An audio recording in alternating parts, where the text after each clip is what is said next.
Plusieurs milliers de chrétiens venant de toute la Suisse romande, ainsi que de la France voisine, ont pu participer à ces journées de séminaire. C'est à l'occasion de ce bref passage en Suisse romande que nous avons interviewé le pasteur Shaw. Vous êtes connu dans beaucoup de pays du monde comme étant le pasteur de ce qui est la plus grande église chrétienne en Corée du Sud, apparemment. Et ma première question est toute simple. Comment se fait-il que vous soyez devenu ce pasteur alors que vous êtes né dans une famille bouddhiste? À l'âge de 17 ans, j'étais atteint de tuberculose au stade terminal et les médecins m'ont dit qu'il ne me restait plus que 6 mois à vivre. Alors, naturellement, je me suis mis à prier Bouddha désespérément. La science ne pouvait rien faire pour m'aider et rien ne se passait. Finalement, avec désespoir, j'ai commencé à crier vers un Dieu inconnu. Une semaine plus tard, une jeune étudiante d'une école biblique est venue chez moi et elle m'a parlé de Jésus-Christ. Pendant un moment, je résistais à son témoignage. Mais finalement, ses paroles pleines d'amour ont beaucoup touché mon cœur. Un jour, j'ai décidé de donner ma vie au Seigneur Jésus-Christ. Je n'étais jamais allé dans une église, je n'avais jamais assisté à un culte, mais j'ai commencé à lire la Bible en commençant par les 4 évangiles. Cette lecture m'a complètement bouleversé, parce qu'au travers d'elle, j'ai trouvé Jésus, le Fils de Dieu qui aime les pécheurs et sauve, qui aime les malades et guérit, qui aime les possédés et délivre, qui aime les morts et redonne la vie, et qui donne la paix, la vie, la joie à l'être humain. Je voulais être un chrétien, mais j'étais si malade que je ne pouvais pas aller à l'église. Un jour, je me suis agenouillé à côté de mon lit, j'ai ouvert mon cœur et j'ai dit, « Jésus, si tu es vraiment le Fils de Dieu, s'il te plaît, viens dans mon cœur et sauve-moi. » Immédiatement, j'ai vécu une expérience fantastique. J'ai senti une grande paix descendre sur moi, j'étais rempli de la présence de Dieu et Dieu m'a sauvé. Personne ne m'avait dit que Jésus-Christ pouvait guérir, mais je l'avais lu dans ma Bible. Alors j'ai dit à Jésus, « Si tu me touches et me guéris, je travaillerai pour toi toute ma vie. » Jésus a entendu ma prière et il m'a donné cette assurance. Je savais que j'allais être guéri. Pourtant, physiquement, je toussais encore beaucoup. J'avais de la fièvre, mais je savais dans mon âme que j'allais être guéri. 6 mois plus tard, j'étais guéri et j'ai pu me lever. Cela fait maintenant plus de 30 ans que je suis dans le ministère et je n'ai plus de problème avec mes poumons. Je bénéficie maintenant d'une santé fantastique grâce aux bénédictions de Dieu. Comme je l'avais promis à Dieu, je suis allé dans un collège biblique, puis je suis devenu le pasteur de cette église.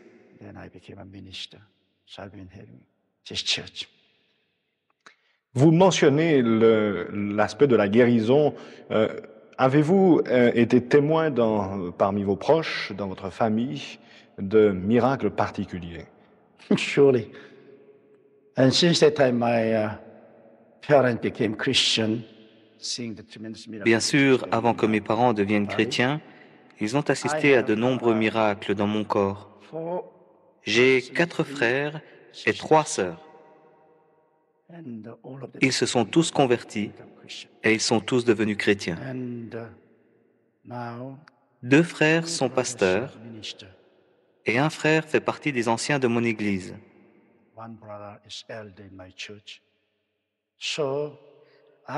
Ainsi, après avoir vu tous ces merveilleux miracles se produire dans ma vie, tous les membres de ma famille sont devenus chrétiens. Ce n'était pas facile de devenir chrétien parce que par tradition, génération après génération, nous étions des bouddhistes très fervents. Mais les miracles ont convaincu leur cœur qu'il y avait un Dieu vivant. Alors, ils ont accepté Jésus. Maintenant, nous sommes tous chrétiens, très heureux, et nous servons le Seigneur. On m'a dit que votre fils, un de vos fils, a vécu une expérience dramatique. Pourriez-vous nous expliquer cette situation?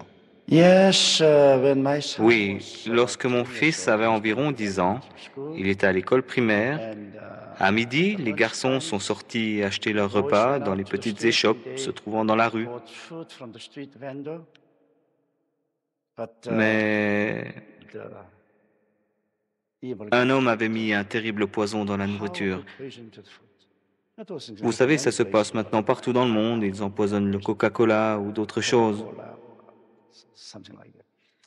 So Ainsi, instantly, instantanément, dozens des of douzaines children d'enfants died in sont the morts street. dans la rue And et mon my fils son était also was tellement so empoisonné close qu'il est tombé par terre. he fell on the ground. And they Les took gens him l'ont ramené à la maison. home. Je And parlais I à was l'église du ministering plein before évangile Pastor pour une Higgins was convention d'hommes mentioned tonight, d'affaires right? lorsque ma femme m'a appelé. So I rushed Je me suis précipité à la maison. time, lying on my Mon bed. fils était là, étendu And sur mon lit, he mourant. was, having Il no ne clothes portait on his plus body. d'habits Fever was parce que sa température était so high. très élevée. Then Et chaque every part partie of de his son body corps was tremblait trembling. comme ça. And Son he système said nerveux central nervous était system was paralysé. paralyzed. He could hardly Il ne pouvait speak, he presque could plus hardly see. parler. And he Il ne says, pouvait "Daddy, presque plus voir. Il m'a dit, « Papa, so je suis en train de mourir, in aide-moi. my life, I had Auparavant, de never toute had ma that vie, je n'avais emotion. jamais ressenti ce genre d'émotion. I felt like Il me dying. semblait que j'allais mourir, I was ready to have que heart j'allais attack. avoir une crise cardiaque. The pressure La was pression so était great, tellement forte, and je ne I pouvais could not even même pas cry. pleurer. But since I Mais knew parce the que je promise in the connaissais les Bible, Mark promesses de la 16, Bible dans le chapitre 16 de I got the l'évangile de Marc, courage. j'ai I pu found that épuiser in le courage desperate nécessaire. situation, the word of J'ai God réalisé que is dans les becoming situations a désespérées, tremendous la source parole de of Dieu est une comfort source merveilleuse de and courage. If I réconfort had et de not had the courage. word Si of je God, I n'avais would pas have eu been la parole de persistent. Dieu, je The n'aurais pas Bible pu tenir. says, Mais la Bible dit, though you même drink a si tu deadly bois un breuvage things, mortel, but that will never il ne te hurt fera you. pas de So I mal. took hold of that Alors je me suis scripture accroché à ces and I paroles prayed. et j'ai prié. It was a real C'était wrestle, vraiment I une tell you. bataille contre la It was mort. a life or death wrestle. The Satan Satan was s'opposait à mes opposing my prières. prayer. Il me semblait My prayer qu'elles ne could not montaient even reach pas the plus haut que le ceiling. plafond. Oh, Oh, l'opposition the était opposing was terrible. so terrible. But to Mais save my pour sauver life, la vie son, de mon fils, I prayed j'ai and prié, prayed and prié prayed et prié. with a desperate situation. Then finally, Finalement, the la resistance of résistance Satan de was Satan a broken. été brisée I could feel the et j'ai pu presence of God. sentir la présence de Great Dieu. joy came into my Une heart. grande joie remplit mon And cœur I had et j'ai that reçu la faith foi de Dieu en imparted moi. into me. I had real faith, real Une foi faith, réelle, any doubt. sans aucun doute. And I went to Je my suis son. allé vers mon He fils. stopped breathing. Il avait arrêté de Heart souffler. stopped. Son pouls ne And battait his plus. body was cooling Son off. corps se refroidissait. And I said, Je lui ai dit, my son, mon fils Samuel, Samuel, in the name of dans le Jesus nom de Christ, Jésus-Christ, rise up, lève-toi, come back. reviens. And then, next moment, Quelques instants plus tard, he began to move. il a commencé à He bouger. rose up, Il s'est levé, opened his mouth, il a ouvert la bouche he vomited et a out rejeté all of tout le those poison qu'il avait avalé. poisons. Then he began to breathe. Ensuite, il s'est remis à respirer et il est revenu à la vie. That is the C'était greatest le plus miracle grand that I've ever seen in miracle my life. que je n'ai jamais vu dans And ma vie most et wonderful l'expérience la plus experience that I formidable ever had. que je n'ai réalisée. Now when I see my son, he's Maintenant, quand je 21 vois years mon old. fils, Starting in il a America to 21 become a ans et il minister. étudie aux États-Unis I pour always devenir praise the Lord pasteur. because I once Je loue lost toujours my le son, Seigneur parce que je l'ai but perdu une fois. again, Mais il est once revenu à la he was vie dead, grâce à Dieu. but Je resurrected chéris by ce God. fils. So I treasure the son. I love Je him. l'aime. Praise God. C'est certainement une histoire et un témoignage magnifique, mais vous en conviendrez, on n'a pas tellement de ces témoignages de résurrection des morts. En connaissez-vous d'autres comme ceci? Yes, in my church I Oui, have dans a mon église, wonderful, il y a un merveilleux genuine, vieillard qui a beautiful old été man mon who has associé been pendant my plusieurs associate années. like a long time. He is Il now a 70 environ years old, 70 ans, les silver. cheveux He is argentés now et il est ministering actif à la in a montagne de mountain. prière. His name Il is, s'appelle Reverend Kim pasteur Sam, Kim yeah. Sam Hao. And for 30 Il y years a ago, 30 ans, he was il se trouvait dans la partie de Cham Cham down au south. sud And et sa femme his wife est died. décédée. So Ils l'ont enterré they buried his wife. Et 5 jours plus tard, il est allé avec ses enfants vers la tombe. Il pleuvait et la tombe était fendue. Tous les enfants étaient agrippés à la tombe et ils disaient « Maman respire, papa, maman respire, la tombe est fendue, sauve-la ». Mais il leur a dit « Non, il pleut, c'est une nouvelle tombe et la terre se fissure ». Il a essayé de les réconforter, il leur a donné de l'argent, puis il est retourné seul à la maison. Il pleurait, son cœur était brisé. Il a lu les Écritures. Alors qu'il chantait, il y a eu soudain une forte crise cardiaque et il est mort. J'ai organisé les funérailles et on a établi un certificat de décès.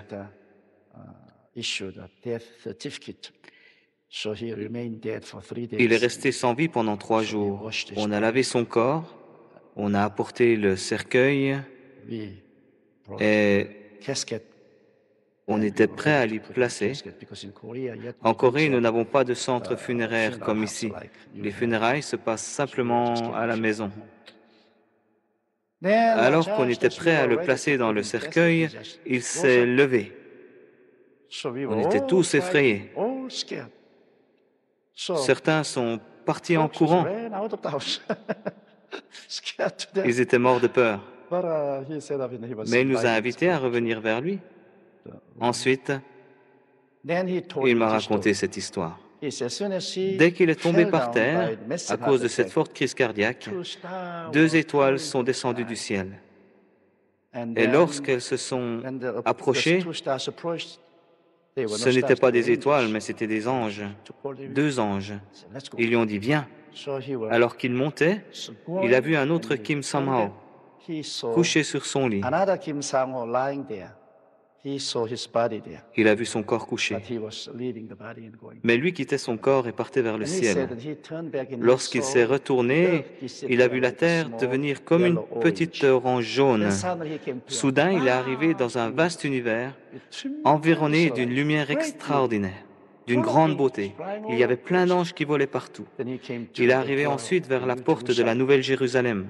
Là, il a vu un grand livre où les pages tournaient toutes seules jusqu'à son nom. L'ange a commencé à regarder l'histoire de sa vie. Il s'est senti tellement honteux, car lorsqu'il avait 18 ans, sous l'occupation japonaise, il est allé à la maison d'un Japonais et lui a volé ses chaussures. À cette époque, on n'avait pas de chaussures, et même ça, c'était écrit dans ce livre. Il se sentait très mal à l'aise, mais à la date de sa conversion, il a vu la signature de Jésus-Christ. J'ai payé toute la dette de cet homme. Il est délivré de sa dette. Il est pardonné. Il est justifié. L'ange lui a alors dit, « Oh, il a payé pour tes péchés. Tu es délivré du péché, de la mort. Bienvenue dans la Nouvelle Jérusalem. » La porte s'est ouverte et Jésus lui a tendu les bras en disant, « Bienvenue mon fils. » De chaque côté se tenaient des anges et les rachetés. Tous disaient « Alléluia, gloire à Dieu ». Il a rencontré ensuite Étienne. Étienne lui a dit « Oh, bienvenue.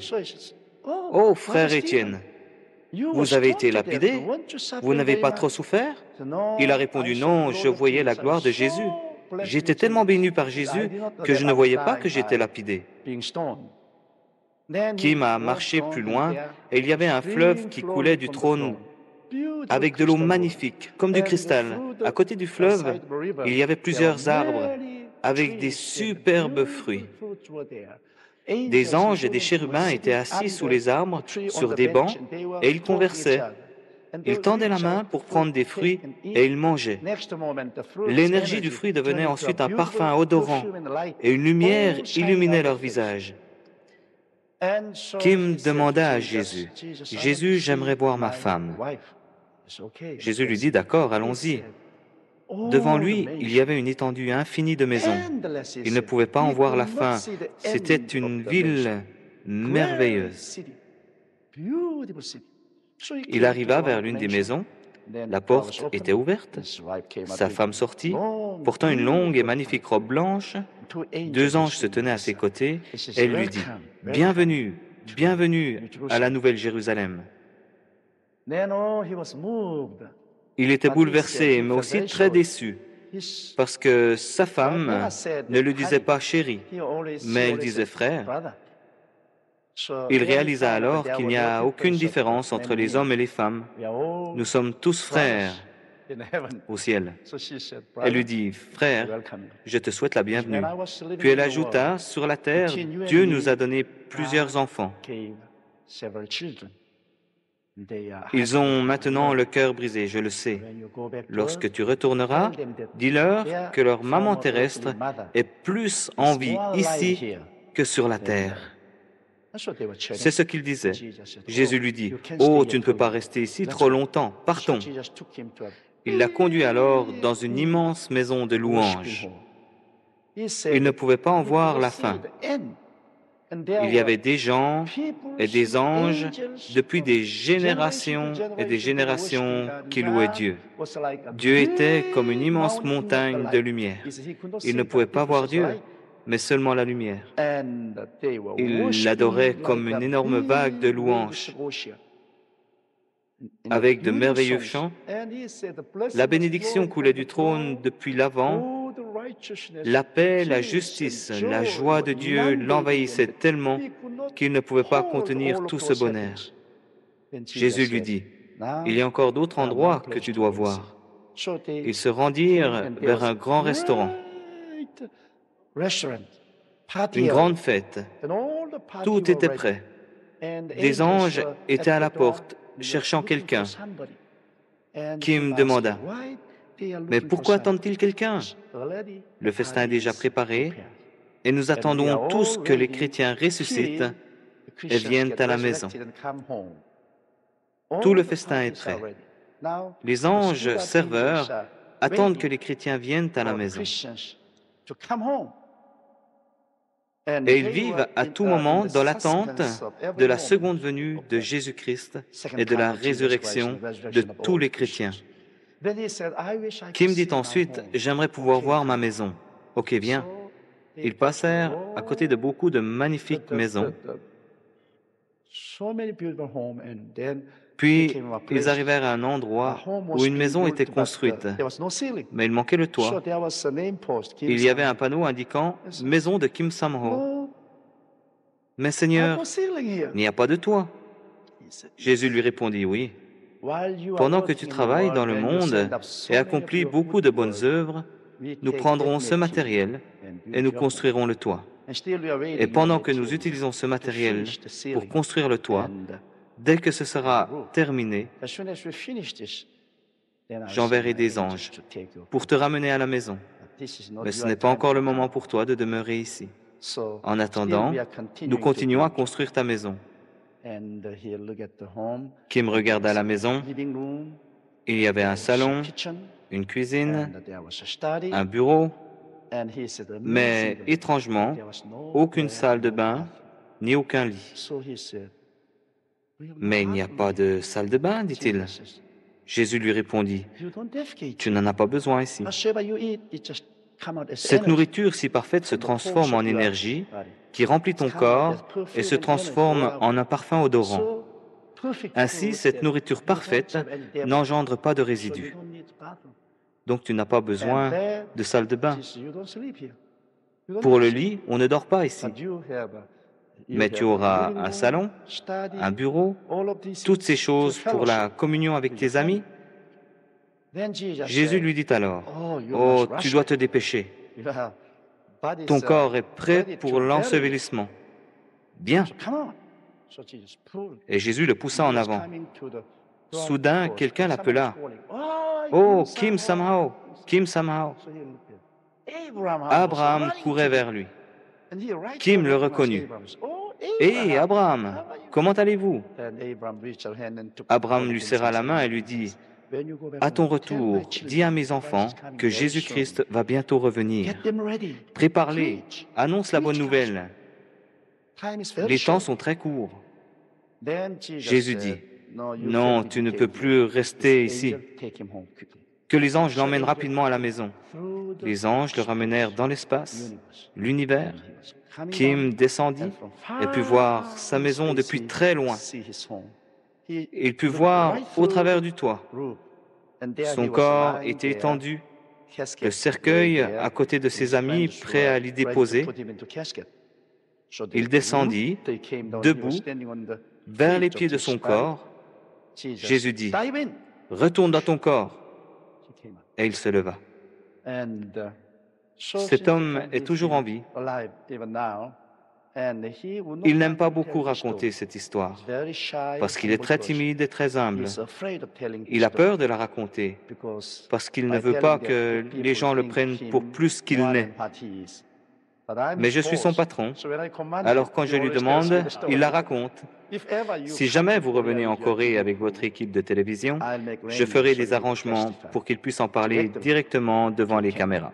Pasteur Cho, nous avons un petit problème quand même ici, parce que en Occident et dans le monde, l'esprit de l'homme est très rationnel, on cherche à calculer toutes choses, et vous nous racontez une très belle histoire, mais des gens aussi écrivent des livres, disent que à travers d'expériences dramatiques ou de maladies extrêmes, peut-être de mort, ils ont vu dans un certain au-delà, une certaine lumière. Est-ce que toutes ces histoires sont dignes de foi, ou bien on a affaire vraiment au fruit de l'imagination de l'homme? Eh bien, je ne sais pas. Certains le sont, d'autres sont douteux. Moi-même, je ne suis pas dans la position pour avancer des critiques. Concernant l'histoire de Kim Sang-mao, j'en suis sûr parce que je suis celui qui a organisé les funérailles. Il est dans le ministère depuis 20 ans et c'est un homme honnête, authentique. Que puis-je dire? Il était mort pendant 3 jours et il est revenu à la vie. Tout le monde était certain de sa mort. Le médecin est venu et a montré le certificat de décès. En Corée, si on n'a pas de certificat de décès, on ne peut pas enterrer les morts. Et il est ressuscité. Cela, je ne peux pas le nier. Si je suis rationnel ou irrationnel, je ne peux pas le nier. Il était mort, il est revenu à la vie. Il est vivant maintenant et je ne peux que croire, car son histoire ressemble tellement à celle qui se trouve dans la Bible. Justement, la Bible, on y vient. Les gens disent souvent et volontiers que c'est un livre révolu, désuet, écrit il y a plus de 2000 ans et qui n'a plus rien à nous offrir. Croyez-vous vraiment qu'il soit inspiré par Dieu? La Bible dit que l'homme qui appartient à la chair ne croira jamais dans la Bible et que la Bible leur semble insensée. Pourtant, la Bible dit que les hommes peuvent être sauvés par Jésus-Christ, que Jésus-Christ est notre sagesse, notre puissance et qu'il accomplit des miracles. Lorsque vous avez un esprit qui n'est pas né de nouveau, vous ne pouvez jamais accepter la Bible. Je n'ai jamais accepté la Bible lorsque j'étais un incroyant. Je me moquais de la Bible. Dans le bouddhisme, c'est très logique, philosophique.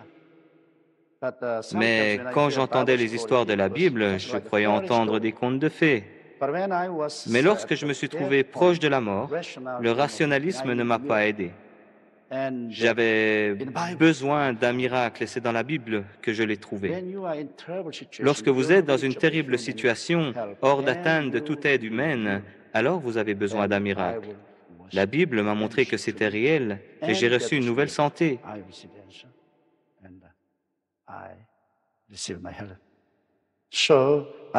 Les incroyants en rient, mais lorsque vous recevez Jésus et que votre esprit est éclairé par le Saint-Esprit, la Bible devient si précieuse.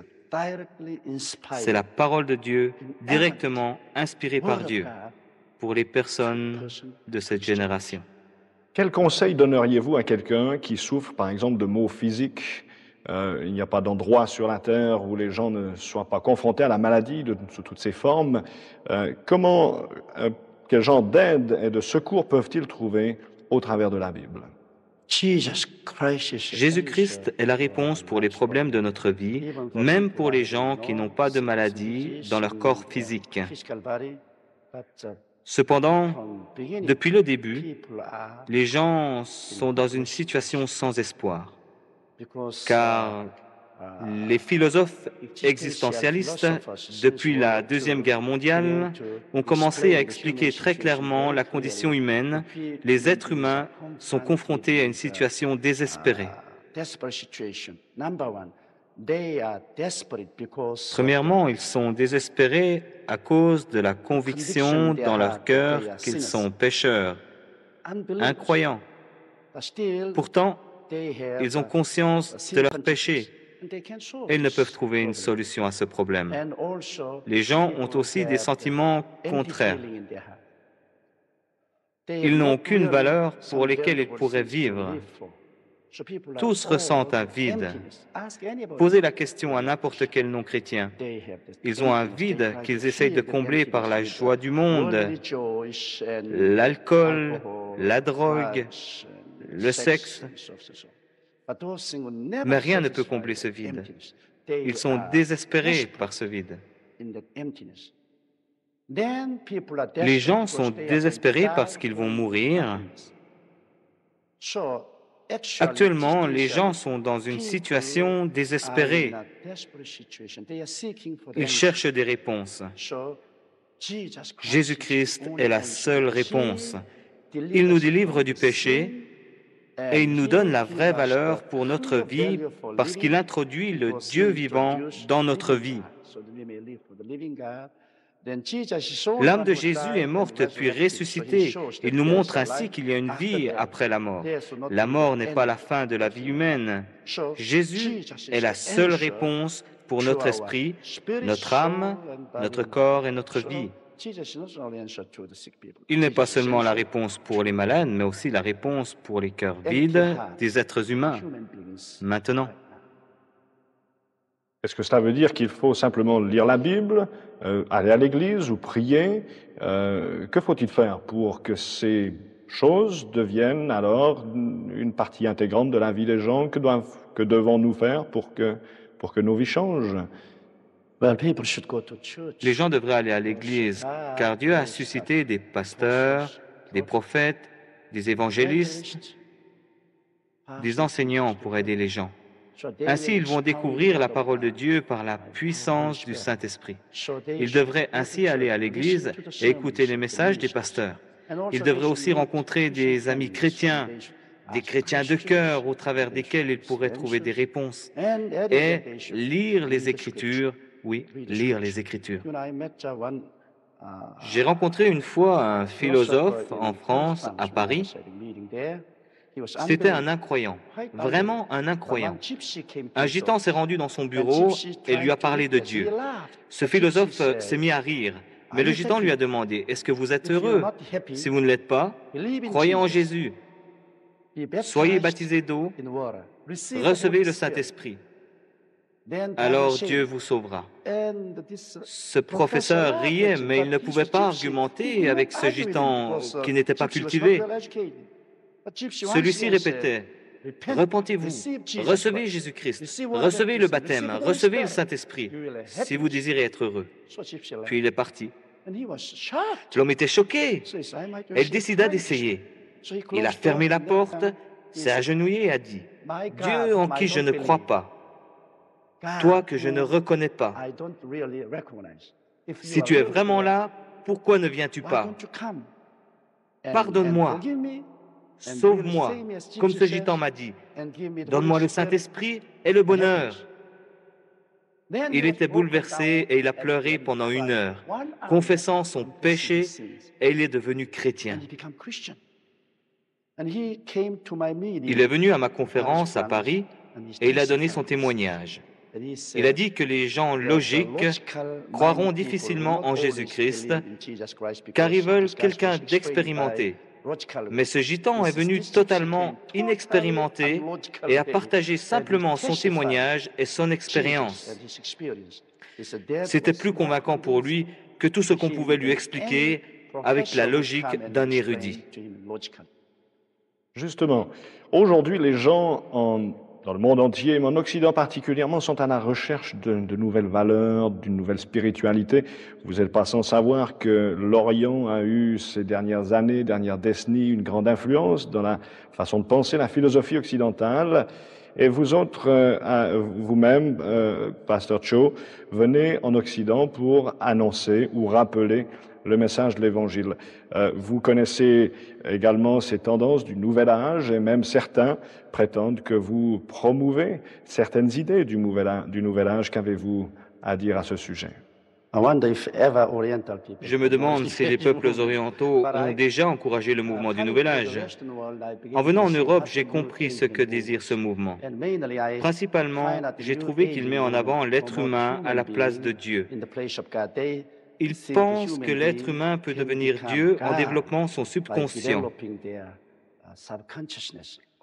Bien sûr, ils ont d'autres moyens pour promouvoir leur philosophie, mais ils pensent que vous êtes Dieu, que Dieu est en vous. En fait, ils s'identifient à Dieu. Par la visualisation, ils essayent d'atteindre certains buts. Le mouvement du Nouvel Âge est entièrement différent des enseignements de la parole de Dieu.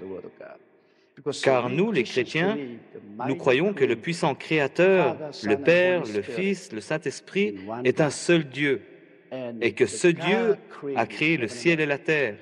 Son Fils Jésus-Christ est venu et nous a sauvés de nos péchés et de la mort par son sang. Ainsi, nous recevons Jésus et nous avons le Saint-Esprit qui demeure en nous. Nous ne devenons jamais Dieu, nous ne pouvons pas nous identifier à lui. Non, l'être humain est pécheur et il est destiné à mourir, mais il est sauvé par le sang de Jésus-Christ. Ce mouvement du Nouvel Âge essaye d'imiter les principes de la foi dans la Bible. Dieu a demandé à Abraham de regarder les étoiles et de les compter. Dieu lui a permis d'avoir des visions et des rêves au sujet de sa descendance. Et à cause de son âge avancé, Abraham n'arrivait pas à croire qu'il aurait des enfants. Mais Dieu l'a appelé au milieu de la nuit et lui a demandé de regarder le ciel, de compter les étoiles et de voir ses enfants dans sa vision. Pour Jacob aussi, Dieu l'a aidé à acquérir beaucoup de chèvres et de vaches. Il lui a dit de prendre des branches d'amandier, de les peler en faisant des bandes blanches et de les placer devant les abreuvoirs du bétail. Lorsque les bêtes venaient boire et étaient en chaleur, les petits qu'elles faisaient étaient tachetés. C'est fou pour l'homme rationnel. Mais Jacob l'a fait. Dieu a agi et Jacob a pu rassembler beaucoup de bêtes tachetées. Au travers de la vision, Dieu a demandé à Jacob de croire et grâce à sa foi, Dieu a pu accomplir un miracle. Ainsi, dans la Bible, il y a beaucoup d'histoires nous racontant comment Dieu a donné des visions à son peuple et par ces visions, Dieu produit la foi et accomplit des miracles. Dans Actes, la Bible dit que pendant les derniers temps, Dieu déversera son esprit sur toute chair et que les jeunes auront des visions et que tous auront des rêves. C'est la façon normale dans la Bible. Mais le mouvement du Nouvel Âge essaie de l'imiter. Par la visualisation, quelqu'un peut devenir créatif. Mais c'est un mensonge terrible parce que l'être humain ne peut rien créer. Dieu seul est le créateur. Dieu met sa foi dans notre cœur par des visions et par la foi. Le Saint-Esprit crée. Nous ne pouvons rien créer. Nous sommes seulement des instruments. Ainsi, il y a une grande différence entre le vrai christianisme et le mouvement du Nouvel Âge. Les gens me disent que j'encourage le mouvement du Nouvel Âge. C'est comme si j'encourageais le communisme. Je ne le fais ni pour le communisme, ni pour le mouvement du Nouvel Âge. C'est un produit du diable et je me bats contre cette action. On dit qu'en Corée, qui en fait était longtemps un pays bouddhiste, elle est peut-être toujours, il se compte une proportion de 20% de la population qui soit chrétienne. Est-ce que c'est exact? Traditionnellement, la Corée était bouddhiste pendant presque 3000 ans. Mais il y a environ 100 ans, deux missionnaires américains sont venus et ils ont commencé à annoncer l'Évangile. Le Saint-Esprit a agi puissamment. Maintenant, sur une population de 42 millions d'habitants, nous avons environ 14 millions de chrétiens protestants. En Corée, lorsqu'on dit chrétien, cela signifie de vrais chrétiens nés de nouveau qui vont au culte le dimanche, parce que pour devenir chrétien en Corée, les gens doivent lutter.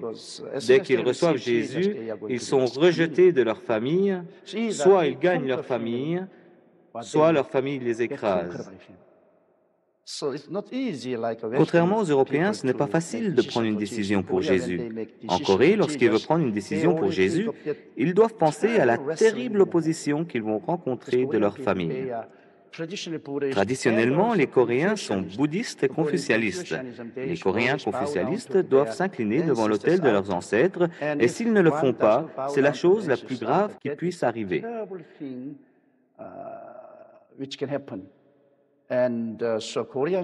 Ainsi, la société coréenne est beaucoup plus centrée sur la priorité filiale.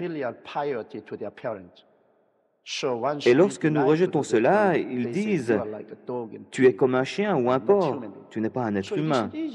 Ce n'est donc pas facile de devenir chrétien. Il faut lutter contre le bouddhisme et d'un autre côté contre le confucianisme. Lorsque les gens se convertissent, ils deviennent des chrétiens authentiques. Ainsi, lorsque je parle de 13 millions de vrais chrétiens, nominalement, si on rassemblait tous les chrétiens, on atteindrait presque les 15 millions. Mais je dis généralement qu'ils sont 13 millions chrétiens nés de nouveau. Nous avons encore 3 millions de catholiques. Ils sont aussi différents des catholiques de l'Ouest parce qu'ils croient vraiment en Jésus. Certains d'entre eux parlent en langue et ils ont des rencontres de prière fantastiques. Ainsi, en calculant, on arrive à peu près à 40% de chrétiens en Corée. 40%. 40%. C'est justement tout un problème pour la chrétienté occidentale. Quand je prends l'exemple de la Suisse, par exemple, certaines statistiques montrent que moins de 3% fréquentent l'Église, se lèvent le dimanche matin et vont à l'Église. Dans d'autres pays européens, c'est encore pire. Ce continent de l'Europe qui était le berceau du christianisme est devenu, au dire de certains, de nouveau un champ missionnaire. Qu'en pensez-vous?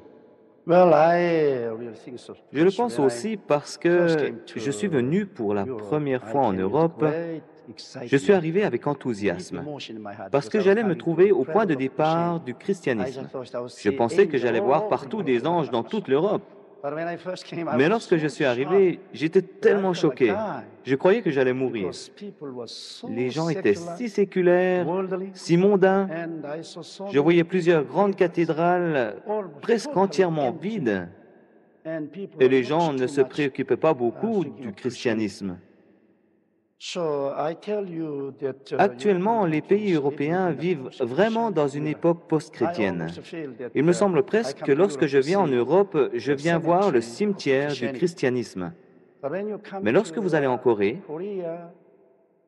en Indonésie, aux Philippines ou en Amérique du Sud, vous voyez la puissance vivante du christianisme. L'Indonésie est traditionnellement un pays musulman, mais ils sont 15 millions de chrétiens là-bas et le christianisme est vraiment vivant, vital et puissant. Je pense que les pays européens ont été le départ du christianisme, mais ils se sont lassés du christianisme.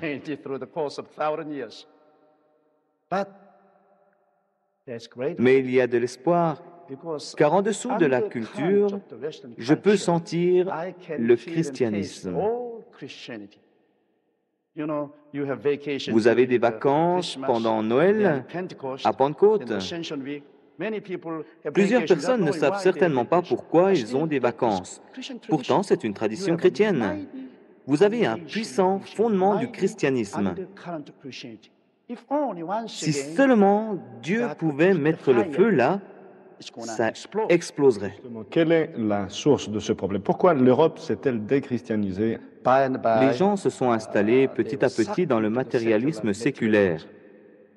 Maintenant, ils s'en lassent à nouveau. Ils pensaient qu'ils allaient trouver la joie et le bonheur dans le matérialisme et la prospérité, mais ils réalisent maintenant que c'était une promesse vide. Je crois que les gens commencent à voir la réalité. Petit à petit, par Jésus-Christ, je crois que les Européens vont revenir au Seigneur. Je suis sûr qu'il y aura un grand réveil dans un proche futur. C'est ma conviction. Quelles sont les conditions de ce réveil, à votre avis? La prière.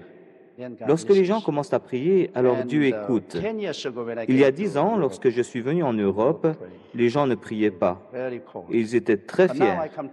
Maintenant, je trouve que les gens prient. Plusieurs chrétiens se rassemblent, ils prient, ils organisent des rencontres. Tous les grands réveils commencent par la prière fervente.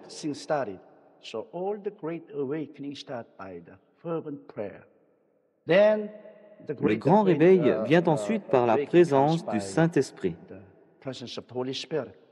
Lorsque les gens réalisent la présence et la nécessité du Saint-Esprit, lorsqu'ils le voient agir, alors le grand réveil se produit. Je crois que ces deux facteurs essentiels préparent le chemin du réveil. Vous mentionnez la prière, mais dans l'esprit des gens, souvent prier, c'est dire des mots, c'est s'adresser à une présence absente, c'est faire des prières avec un chapelet. La prière, c'est un mot un peu galvaudé.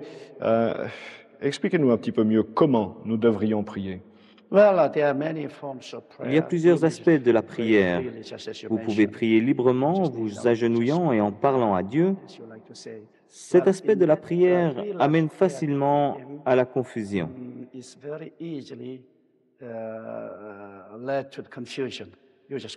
Ce serait comme aller en brousse et tirer un peu au hasard. Dieu nous a donné une merveilleuse forme de prière dans la Bible lorsqu'il a enseigné à ses disciples la prière Notre Père. Lorsque vous priez selon le Notre Père, c'est merveilleux. Dans l'Ancien Testament également, Israël était invité à louer et à adorer Dieu dans le tabernacle.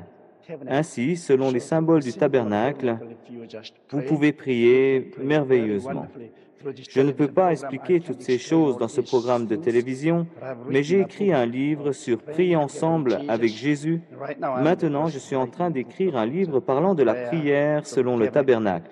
Je pense que cela pourra vous aider. Les chrétiens de votre Église ont cette réputation de prier beaucoup.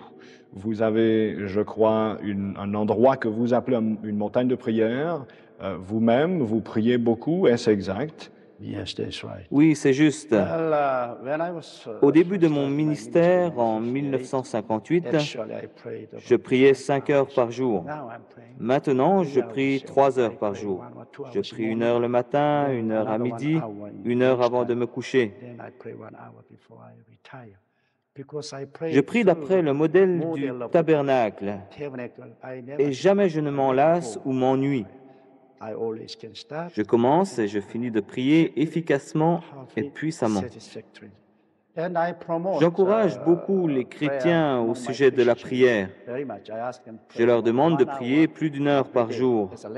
En tant que chrétiens, ils doivent prier plus d'1 heure par jour pour surmonter toutes les tentations qui se présentent à eux. Ainsi, nous prions beaucoup. Nous avons des rencontres de prière tout le matin, toute la nuit, de vendredi et également à la montagne de prière. Nous avons beaucoup de montagnes de prière dans toute la Corée. Les gens prennent du temps, ils jeûnent et ils prient pendant 3 à 40 jours.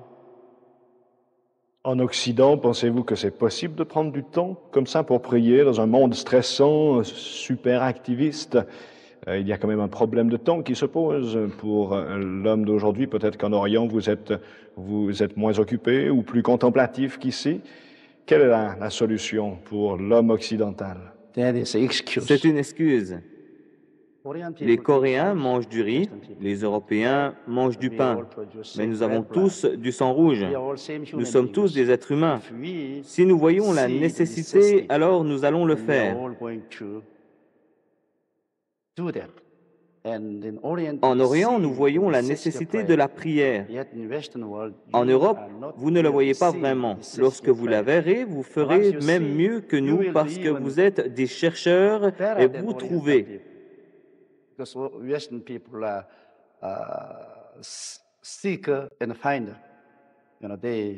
cherchez vraiment et vous trouvez parce que vous avez conquis le monde entier, alors vous ferez de même mieux que nous. Alors, ce que vous êtes en train de dire, c'est que là où il y a une volonté, il y a une possibilité. Hein? Là où on veut, on peut. Des foules entières, chaque semaine, peut-être chaque jour, inondent votre église à Séoul et viennent le dimanche pour vous écouter prêcher. Combien de services avez-vous journellement ou hebdomadairement dans votre église?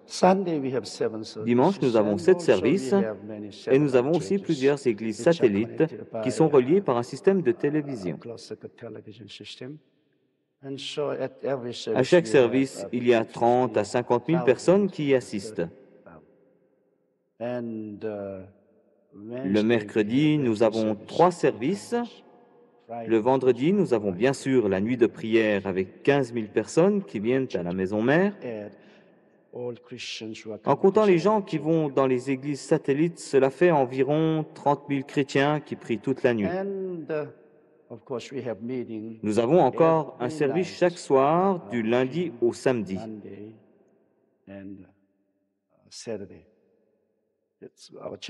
L'église est ouverte et des milliers de personnes viennent prier. On a entendu parler de groupes de maisons ou de cellules dans votre église. Expliquez-nous de quoi il s'agit et comment cela a commencé. Quand vous allez dans une église, en tant que membre de l'église, vous êtes juste une personne inconnue parmi la foule et les gens ne sont pas satisfaits. Ils ont chacun une personnalité et ils désirent être touchés personnellement, aimer et être en communion avec les autres. Dans une grande église, c'est problématique parce que vous ne pouvez jamais être touché personnellement. Beaucoup de personnes ont de grands besoins dans leur vie personnelle et l'Église ne peut les connaître. Pourtant, les gens veulent appartenir à quelque chose de grand qui les enthousiasme. Dans une grande Église, il existe toutes sortes de départements pour satisfaire les besoins des gens. Par exemple, dans mon Église, il y a un département pour les célibataires où les jeunes gens se rencontrent et s'épousent. Nous avons encore un département pour les enterrements, un médical, un pour les hommes de loi. Nous avons tous les départements possibles car lorsque ces gens viennent à l'Église, leur besoin est comblé. Ça, ce sont les avantages d'une grande Église. Mais les gens désirent être touchés personnellement. Alors, nous avons organisé le système des cellules de maison. Celles-ci consistent de 5 à 10 familles d'un quartier qui se rencontrent une fois par semaine d'une maison à l'autre. Ils lisent la parole de Dieu, ils enseignent, ils encouragent, ils fraternisent, et lorsque quelqu'un a besoin d'aide, ils se mobilisent pour l'aider. Ce petit mouvement est fantastique car là, les gens vous connaissent. Ils prient les uns pour les autres, pour les familles, et ils partagent ensemble une communion et une culture chrétienne. Mais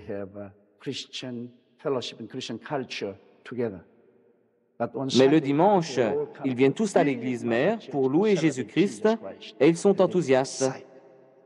Lorsqu'ils ont un besoin particulier, ils peuvent aller vers les départements et ils obtiennent de l'aide de l'église mère. Notre église est la plus grande église dans le monde, mais aussi la plus petite église dans le monde. Ce que vous êtes en train de dire, c'est qu'il est possible de vivre une vie d'église très familiale, même lorsqu'elle est grande. Oui, dans une grande église, vous êtes un membre inconnu. Mais lorsque vous allez dans votre cellule, vous êtes quelqu'un de connu, de bienvenu et traité comme une personne. Pastor Joe, comme lorsque vous êtes invité à prêcher, à parler, par exemple dans cette conférence à Yverdon, des gens peuvent avoir l'impression que vous êtes peut-être devenu une sorte de vedette de l'Évangile. Est-ce que c'est pour ceci que les gens viennent vous écouter ou pensez-vous qu'ils viennent parce que vous avez un message à propos à leur communiquer? Je crois qu'ils viennent à cette conférence parce qu'ils ont un besoin dans leur cœur, que ce soit spirituel ou physique. Ils viennent parce que j'annonce Jésus qui peut répondre à leurs besoins. Mes rencontres d'évangélisation sont connues dans le monde car je présente Jésus, le Fils de Dieu, qui rencontre chaque besoin de l'être humain. Et je pense que beaucoup de personnes sont venues à cette rencontre en s'attendant à recevoir des bénédictions du Seigneur pour que leurs besoins soient comblés. Vous insistez dans vos messages sur le Saint-Esprit, disant qu'il est une personne au même titre que Dieu le Père, Dieu le Fils. Y a-t-il un nouveau secret à découvrir ici alors? No, there's not your secret. Non, il n'y a pas de secret. Certains disent que la Bible est vieille. Au tout début, la personne de Jésus-Christ vivait vraiment avec le Saint-Esprit en tant que personne. Par exemple, lorsqu'il y eut la conférence à Jérusalem avec Paul au sujet des problèmes avec le pays gentil, la discussion était mouvementée. Finalement, ils ont écrit une lettre aux gentils et ils ont dit « Le Saint-Esprit et nous avons décidé ». Mais dans cette rencontre, ils ont reconnu le Saint-Esprit en tant qu'une personne véritable. Ainsi, lorsqu'ils ont écrit cette lettre, c'était comme s'ils avaient le Saint-Esprit en personne à côté d'eux. Le Saint-Esprit et nous avons décidé que nous n'allons pas déposer d'autres fardeaux sur vous. Ainsi, dans la première génération, ils ont vraiment vécu avec la personne du Saint-Esprit. Mais à la fin des juges, avant d'envoyer des missionnaires, ils s'attendaient au Seigneur jusqu'à ce qu'ils entendent le Saint-Esprit. La Bible coréenne dit « Le Saint-Esprit parla, séparez Paul et Barnabas pour mon œuvre ». Et la Bible dit qu'ils ont été envoyés par le Saint-Esprit. Ainsi, ils ont considéré le Saint-Esprit comme une personne. Mais petit à petit, alors que le temps passait, les gens ont commencé à oublier le Saint-Esprit. Ils l'ont pris comme un mot théologique. Ils l'ont attristé. Bien entendu, le Saint-Esprit ne pouvait pas travailler et leur foi s'est refroidie et les églises se sont vidées.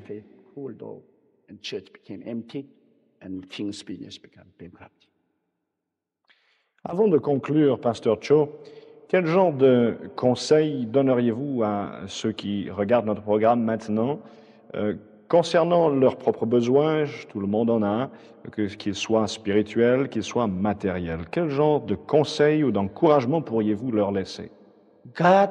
Dieu a fait les êtres humains. L'être humain consiste en esprit, l'âme et le corps.